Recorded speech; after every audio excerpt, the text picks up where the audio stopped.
Have you ever wondered why Mount Everest, standing at a staggering height of 8,848 meters, continues to captivate our imagination? Perched high in the Himalayas of Nepal, this majestic peak is more than just a mountain. It's a symbol of human tenacity, a testament to our relentless pursuit of the unreachable.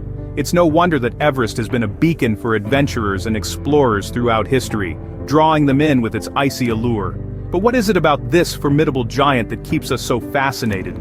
Is it the tantalizing challenge it poses to climbers? Or is it the rich tapestry of stories woven into its slopes, each one a unique chapter in Everest's epic tale? In the next few moments, we will embark on a journey through time, exploring key moments in Everest's history and the indomitable spirits who dared to venture into its icy realms. Join us as we unravel the captivating chronicles of Mount Everest.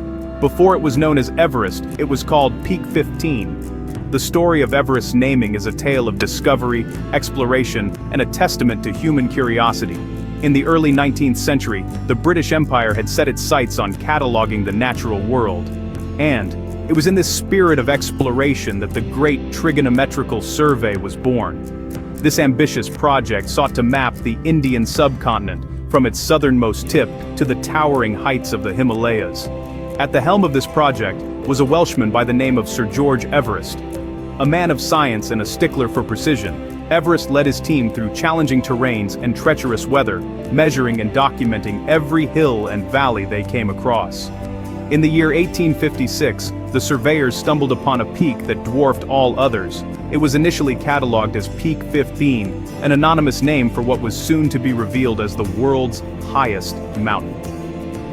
Unbeknownst to them, they had discovered the roof of the world. The task of accurately measuring this colossal peak was not an easy one. With rudimentary tools and a relentless spirit, the team worked tirelessly. It was only after several months of calculations and recalculations that they arrived at a figure. Peak 15, they announced, stood at an astonishing height of 29,029 feet, towering above everything else on Earth. In recognition of his leadership and tireless efforts, the Royal Geographical Society decided to name Peak 15 after Sir George Everest in the year 1865. Despite Everest's objections to having his name associated with a place he had never visited, the mountain was officially named Mount Everest, immortalizing the Welshman in the annals of geographical history. Thus, from an anonymous peak, it transformed into Mount Everest. The mountain, once a nameless giant, now bore a name that resonated with awe and wonder, a name that would inspire countless adventurers in the years to come, a name that symbolized the grandeur of our planet and the audacity of human ambition. And that, my friends, is the story of how Everest was unveiled. The allure of Everest was irresistible, and the desire to conquer it, insatiable. This might sound like the beginning of a thrilling adventure novel, but it is indeed the story of the early 20th century, a time when humans first dared to challenge the mighty Everest. As the highest point on Earth, Everest has always been a symbol of the ultimate human challenge.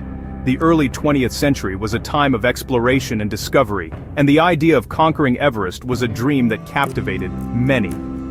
The first serious attempts to scale Everest began in the early 1920s, with several British expeditions that tested the limits of human endurance and ingenuity.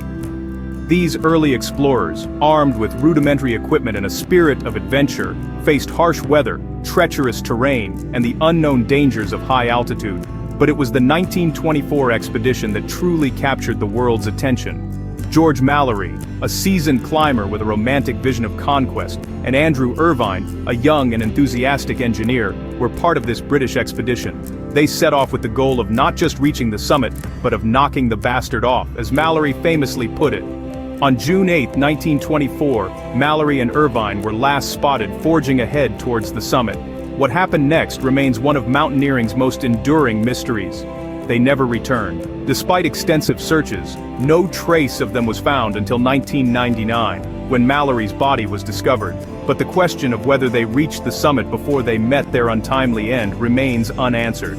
Their disappearance added an element of mystery to Everest's already formidable reputation. The quest to conquer Everest became not just about physical achievement, but also about solving this mystery. This tragic story, however, did not deter future climbers. Instead, it fueled the desire to conquer Everest, turning it into the ultimate symbol of human resilience and determination. And so, the quest to conquer Everest continued, with each new attempt writing a new chapter in this epic tale of human adventure. Finally, in 1953, Everest's summit was within reach, the year that saw the triumph of human perseverance and grit over the formidable Mount Everest. It was the British expedition, led by a distinguished military man, John Hunt, that dared to dream and turned it into reality. John Hunt, a man of great charisma and leadership, was the driving force behind the expedition.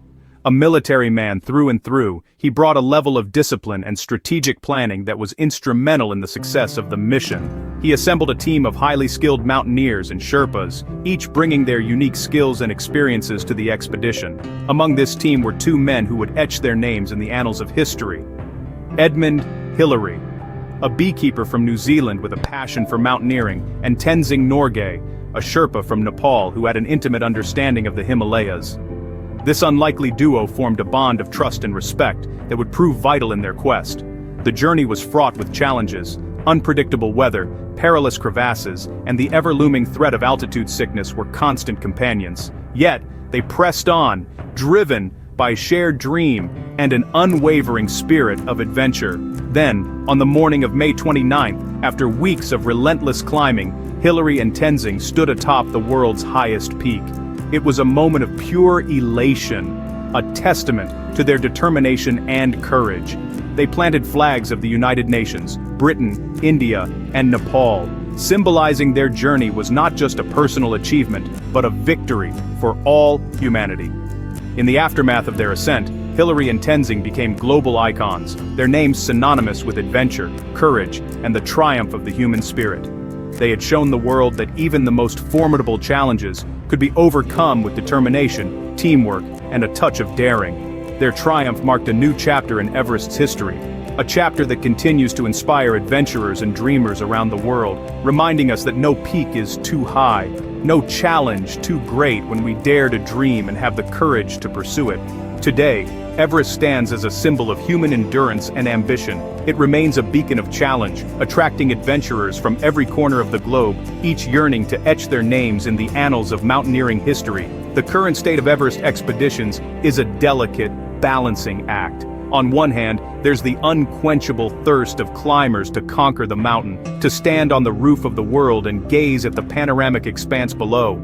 On the other, there's the undeniable impact of human presence on this remote, pristine environment. Tourism, as a double-edged sword, brings both prosperity and problems.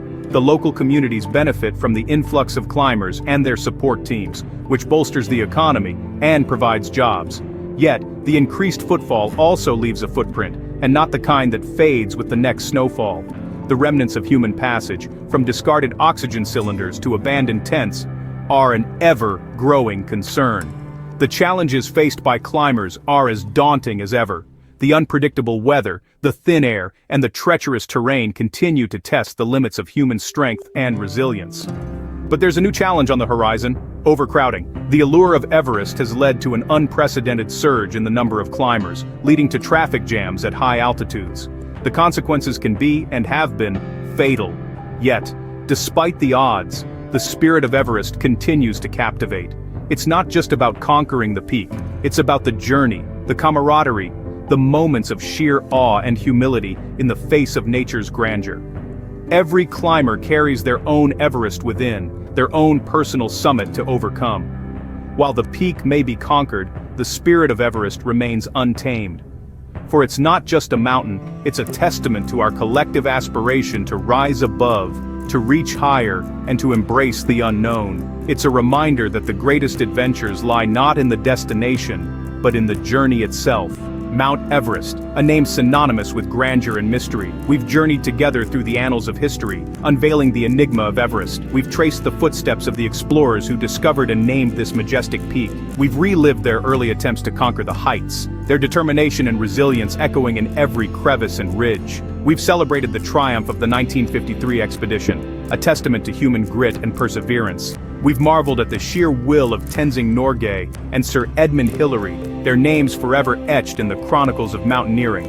We've also pondered the current state of Everest, acknowledging the delicate balance between the allure of adventure and the preservation of this natural wonder. From an unknown peak to the highest point on Earth, Everest continues to captivate and challenge us, a testament to the indomitable spirit of adventure.